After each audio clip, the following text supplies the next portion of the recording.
Hi, I'm Ronan and welcome to Now Z Here. This week I want to talk to you about the ship of Theseus. The ship of Theseus is a paradox. It proposes that if one has a ship, and if one is presumably named Theseus, one could, as the ship grows older over time, replace all of its wooden parts. The question is, at what point is the ship no longer the original ship of Theseus? Or is it?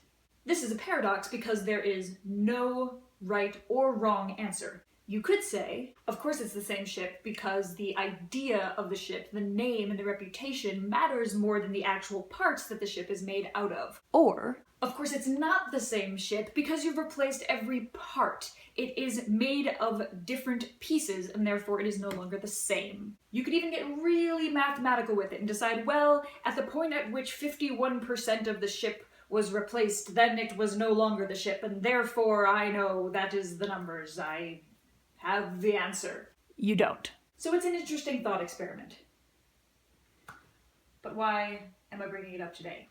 The same question of the ship of Theseus can be somewhat applied to our own bodies. Now, the popular idea that every single cell in our bodies is replaced every 7 years isn't quite true. I actually thought it was true until about 10 minutes ago when I looked it up to find out if it was actually true, and there is a bunch of evidence saying that no, it is not. Apparently, the neurons in our brains are never fully replaced. Certain cells are regenerated and replaced quicker or slower than others. So, not quite as straightforward and romantic of an idea as maybe some of us would like. But it is still true that a large amount of our cells is regenerated and replaced over time, over the course of our lives. So at what point, if there is one, are you no longer the same person you were when you were born?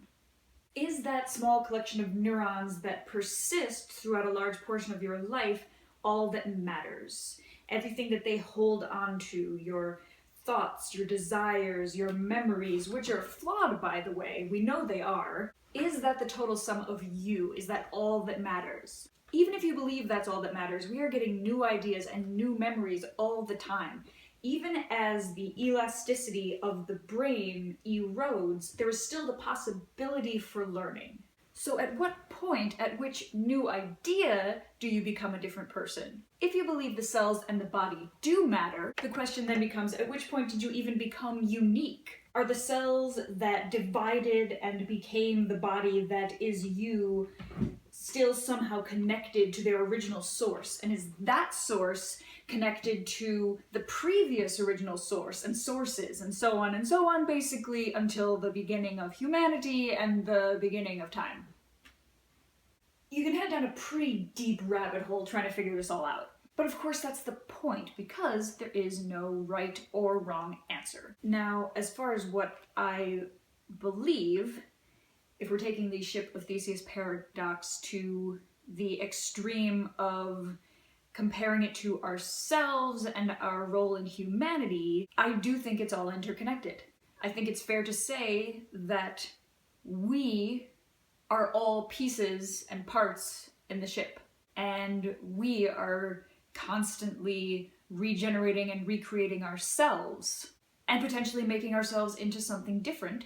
Or maybe we've been the same all along. Let me and Wadsworth know what you think in the comments. Please like and subscribe. And remember, ABC, always be changing. See ya.